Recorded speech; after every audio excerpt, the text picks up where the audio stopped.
Some things are truly just bigger than baseball or bigger than sports. The Boston Red Sox proved this sentiment on Sunday when they all rallied around Garrett Whitlock in his return to the mound against the Orioles.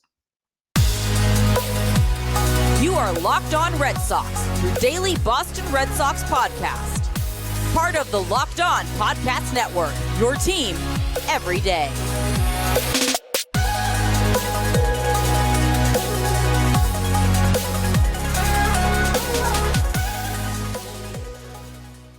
Welcome to Locked On Red Sox, part of the Locked On Podcast Network, your team every day. I'm your host, Gabby Hurlbut, former ESPN social media associate and current host of the Boston Balling podcast, here to bring you the latest in all things Boston Red Sox straight to your favorite podcast feed for free, Monday through Friday. Who doesn't love free? I know I do. Thank you for making the Locked On Podcast Network your first listen of every day. Today's episode is brought to you by Gametime.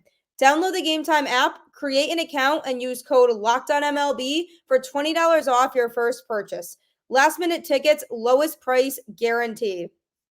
Thank you for tuning in to Locked On Red Sox and making it your first listen of every day. If you want to make something else one of your daily listens, you can download the SiriusXM app and search Red Sox, and they will have you covered for all home broadcasts of every Red Sox game. So all you have to do is just search Red Sox within the SXM app, and they will have you covered so you don't have to miss a single pitch of Red Sox baseball for what's really left of this season if the Red Sox ever play a game again, because for the last 3 straight days, they've had issues with rain. The game started late on Saturday due to rain, started late on Sunday due to rain, and then mid-game went into another rain delay until they were finally able to finish it in the evening, even though it had started as an afternoon game. And then on Monday, the game against the Yankees got rained out. And so as a result, that game is being played today at 1:35 as part of a doubleheader. The night game is still scheduled for the normal time, 7:10, but if you were looking forward to watching baseball on Monday night, good news is you get double the fun, or not so fun, depending on what version of the Red Sox show up today. So let's hope we get some good baseball from the Red Sox. I am excited to bring you another episode of the show. Lots to talk about today, including a little bit of a tough topic to be discussed. I encourage you to talk about things like this. Sometimes things that are really heavy do happen, and it's hard to really wrap your head around.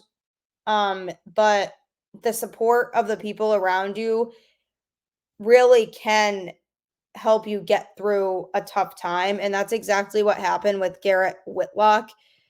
He unfortunately had been placed on the bereavement list. And it was the Saturday of Labor Day weekend, and it was really sad and heartbreaking because he basically found out during the Royals series when the Red Sox were in Kansas City that his brother slipped and fell running down a dock and fell into the water and drowned in Georgia. And so he immediately left to go be with his family and came back to the Red Sox on Sunday.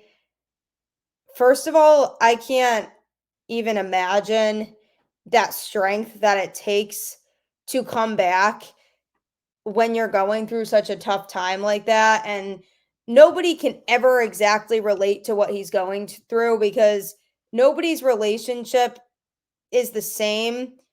And it sounds like his relationship with his brother was incredibly important to him. And if you have a sibling and you are close with them and you know, really feel like you are basically, 2 peas in a pod or 3 peas in a pod or however many siblings you do have, that feeling of what he has been going through is truly unfathomable. I cannot imagine that being me. I have 2 sisters that I would do absolutely anything in the entire world for, and to see him have to go through something like that is heartbreaking. The Red Sox responded in such a heartwarming manner. He returned on Sunday to the Boston Red Sox and pitched 2 scoreless innings in the game against the Baltimore Orioles. And after he finished those 2 innings, Cora immediately came over and gave him a hug and said, I'm here for you, and made him feel like what he's going through is not something that is ever going to go unnoticed. And that really shows that family dynamic that the Boston Red Sox have as an organization. Whitlock was talking to Tanner Houck about it and basically saying, you never know how long you really have with somebody. So you have to basically cherish it and hug the people you love. And obviously, I would encourage everybody to do that as much as they can, because you never really know when the last day is going to be. And my heart is absolutely broken for Garrett and his family. So I had to start off by saying that they are in my prayers. I can't even imagine having to go through something like that. It's heartbreaking. It really is. And when he came back to the mound, he felt like it was a distraction from everything that was going on, is kind of what he described it as. And when you have something that you love, sometimes that can help you to distract yourself for a little bit from what is going on in your life. And for him, baseball is his life, and to go out there and absolutely shove on the mound the way that he did is truly something special. And I know that his brother was guiding him through that outing, and I know that he was looking down on him and making sure that he had the outing of his life. And I just really send my condolences to Garrett's family.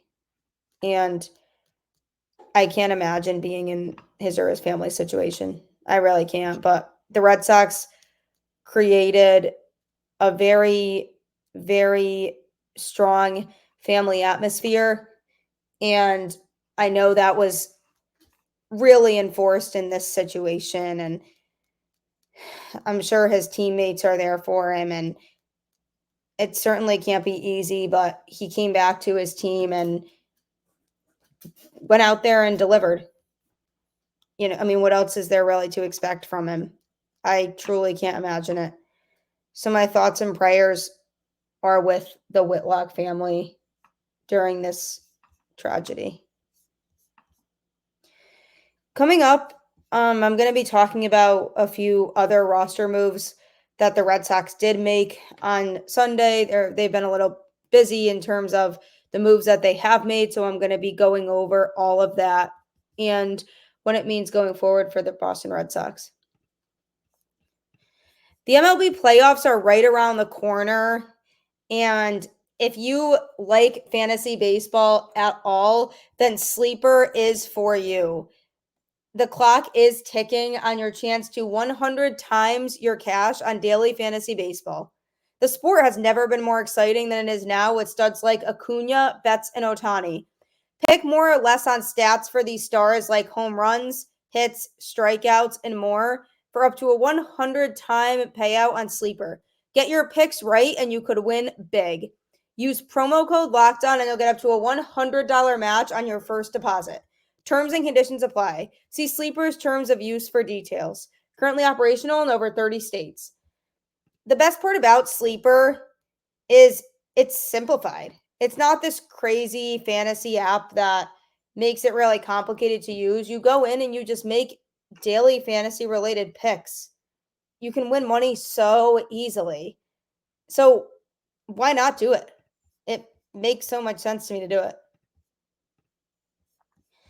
Sunday was a busy day for the Red Sox. So they did make some roster moves. I had touched on Garrett Whitlock being reinstated and pitched very well on Sunday, giving up no runs in 2 innings of work, basically. Recorded 3 strikeouts and gave up a walk, but overall was very good. So the corresponding move for that was they did place James Paxton on the 15-day IL with right knee inflammation. Cora did say that it ends his season. He's not coming back this year. And the thing about James Paxton is it's really been a long time coming. He pitched for more of the season this year than I really thought he was going to. But and at the end of the day, the guy just really was nearing the end and just could not stay healthy. So it makes sense to me that, they're just shutting him down for the year. This is probably the end of the road, presumably, for his time in Boston. I am appreciative of the first half James Paxton that we got because he was absolute nails. And when you look at, what he did overall for this Red Sox team, he truly did pitch well overall. He struggled lately. His last few outings really were not good. And I think with where he's at in his career now, he just needs to just take a step back and probably reevaluate whether he still has it in him or not. Prior to going back on the IL, he had a 450 earned run average. But before that, for most of the season, he was averaging around 330 to 350 in that range, and that's not bad. That's good stuff overall. If you can have a pitcher who for the majority of the season has an earned run average of under 4, that means they're generally a reliable starting pitcher. And for a lot of the season, James Paxton was reliable. He was by no means the Red Sox ace, nor was anybody expecting him to be, but he was reliable for a good portion of the season there. And I think the Red Sox got more from him than what they thought and expected, and certainly what I expected. So I'm grateful for what he did for the Red Sox for sure, but he has been shut down for the rest of the year. So there's going to be some pitching swaps again to basically step in for him. But it's, always unfortunate news when somebody gets injured and they can't come back from it. But it's just goes to show again that the Red Sox have a lot of work they have to do with their pitching staff this offseason to really get it up to where it needs to be and be able to match it with other teams. So I'm wishing Paxton the best of luck, but Cora did confirm that he is being shut down for the rest of the season. He will not pitch anymore.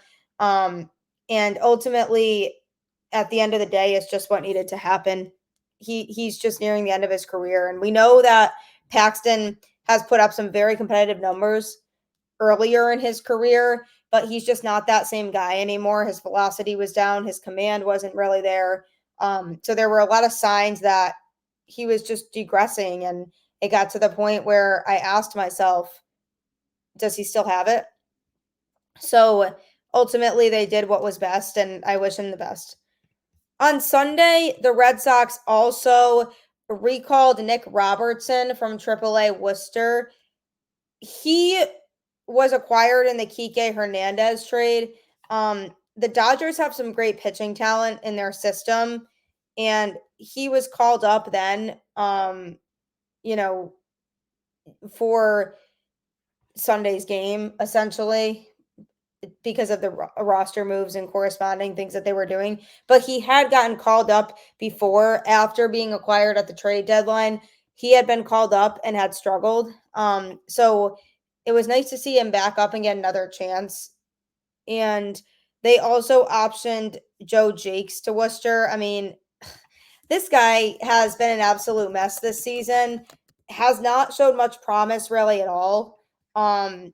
In terms of his stats for the season, he primarily was throwing around a 5 earned run average. He started off well. His first few games that he threw at the major league level started off at a 225 average, and then it went down to 208, and then it immediately just shot right up to 540, and then he just kind of hovered somewhere in the fives for the majority of the time after that. In September, he's currently at a 506 ERA, was down to a 491 after a start on September 8th, but he's just fluctuated, but hasn't been able to really keep himself under that 5 earned run average mark. And obviously, ERA isn't everything, but what really killed him was he could never get the job done with runners on base. Whenever there was base traffic, he always added fuel to the fire, and he just couldn't figure it out from the standpoint of being able to maintain control in those pressure situations. Does he need more time in AAA to develop and grow? I absolutely think so. Will he be able to eventually be an asset to this team? Not sure yet. Not convinced. Needs more time. I'm not sold on him at the moment. He deserves an opportunity, sure, but I think he's gotten it, and I think it's been pretty apparent that he doesn't really know what to throw or how to carry himself in certain situations on the mound.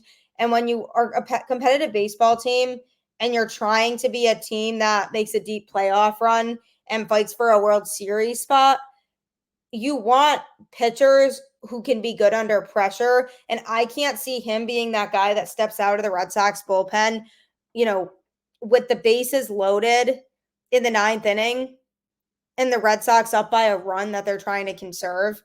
Joe Jacques is not the person that I would trust in that situation in a playoff game when your season is on the line. Baseball's such a momentum game, and you want pitchers in there who are going to keep those good vibes and keep that momentum rolling. So they gave Joe Jacques yet another chance. He's gotten multiple opportunities at the big league club this season, but he hasn't shown to me that he's reliable enough to stay up. So it makes sense that the Red Sox sent him back down. Figured they would give Nick Robertson a chance instead. And the Red Sox are at this point now in the season where they might as well just try that out, give people opportunities, see how they perform. And if they find some success, then you keep them, and then they get more of a chance so that they can continue to grow even further. So the Red Sox made quite a few pitching moves on Sunday. The big picture of all of this is that Alex Cora has a couple pitchers back now in Garrett Whitlock, and as of late, Nick Robertson, who can be productive and hopefully be arms that he can rely on out of the bullpen. Kenley Jansen, Chris Martin, Brennan Bernardino, Josh Winkowski, John Schreiber. Those guys are all very talented out of the pen, but they can't all pitch every day and very overly consistently, or they're just going to get burnt out. So if the Red Sox are trying to work out that bullpen and build pieces around those guys to really round out the pen, maybe Nick Robertson is a guy who can give that to you. So coming up, I'm going to be talking about him and his outing on Sunday and what he's really done to show improvement since coming back from AAA. Who loves going to concerts or sporting events? I know I do. Gametime has you covered for all of your ticket needs, especially last minute. I have a lot of friends who are last minute to do anything, whether that's make plans to hang out or buying a birthday gift for somebody. They just operate in a last minute type of fashion, and that might be stressful for some, myself included. But for others, that's just how they roll. Gametime is the perfect opportunity for you if that sounds like you. There's so many deals and last minute tickets that you can get for really anything in your area, concerts, sporting events, whatever it may be, comedy shows. You can get seat maps where they show you what your view would look like from the seat, which is absolutely huge because I've been to games and concerts before where I have really bad seats and it's super hard to see. makes it not worth the money. So you have the seat views so you can see what you'd be looking at. And they come with so many deals that other ticket avenues do not have. So definitely download Gametime and purchase your tickets that way. Snag the tickets without the stress with Gametime.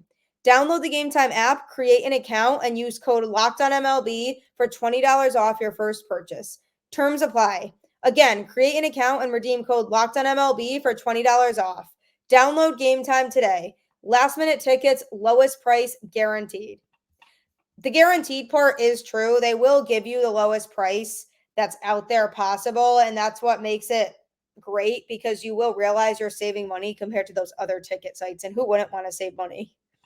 Just a reminder that SiriusXM does have you covered for all Red Sox home broadcasts. Just download the SXM app and search Red Sox, and the home broadcast for every game will be there, so you don't have to miss a single pitch of Red Sox baseball for the rest of this season and beyond, especially next year when things hopefully start to get exciting again for Boston. You'll want to have that SiriusXM app and listen to the games live on that app, especially if you're driving and you can't watch the game live. At least you can listen, right? Download SiriusXM. Nick Robertson was one of the pitchers that the Boston Red Sox acquired when they traded Kike Hernandez to the Dodgers, which needed to happen, by the way. I mean, he just was not good for the Red Sox this year. He was causing them to lose games with his terrible defense, and he really couldn't hit that well either. Seems to be playing a little better in LA. He's comfortable there, and I'm proud of him. But it needed to happen, and the Red Sox were able to get 2 pitching prospects in return, with Nick Robertson being one of them. And oh my gosh, that sweeper. He developed a third pitch that's a sweeper that looks like it's going to be pretty lethal. He had been called up previously to the Red Sox prior to Sunday. And he struggled in those couple outings. 635 earned run average the first outing he had against Toronto. Then he pitched against the Royals on August 8th, and his ERA went up to 691. He was giving up a lot of runs, couldn't really figure it out. And then he came back and pitched on Sunday against the Orioles, and it was very strong. 1, 2, 3, 9th inning. No problem. Had 1 strikeout and did not struggle at all. Quickly, easily came in, got 3 Orioles hitters, and the game was over. Red Sox win. It was really nice to see him do that, but what really did it was that he developed that third pitch. A lot of guys have trouble developing a third pitch, which is why they don't find success at the major league level. I've been preaching this with Tanner Houck. He was always somebody who I wanted to see really develop and improve on a third pitch.